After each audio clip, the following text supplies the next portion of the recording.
The wrong key fob warning in Ram trucks from 2013 to 2023, particularly those with the Sentry Key Immobilizer System, or SKS, indicates the vehicle isn't recognizing your key fob. This can prevent ignition or cause intermittent starting issues with your vehicle.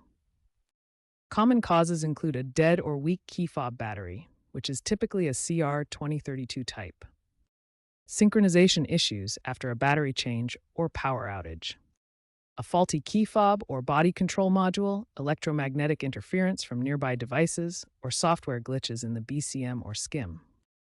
As of 2023-2024, a major recall targeted over 1.2 million Ram vehicles due to faulty key fob receivers in the body control module, which can cause this warning. If your vehicle is affected, check with Stellantis to see if it requires a software update. Start with basic troubleshooting by replacing the key fob battery.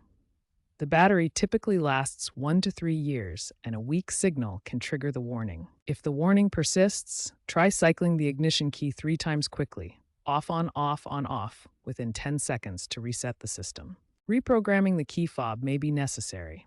Refer to your owner's manual, use the Uconnect app for instructions, or employ a diagnostic tool. For advanced diagnostics, use an OBD2 scanner to check for error codes like P1607 or U0140 related to the immobilizer system. If these steps fail, the BCM or key fob may need replacement. Contact a certified Stellantis dealer for assistance. Store spare key fobs away from the vehicle to avoid signal overlap. Ensure your truck receives regular software updates, and consider a dealer key learn procedure. Smartphone-based key fobs via the Uconnect app offer a workaround, allowing keyless entry through NFC or Bluetooth.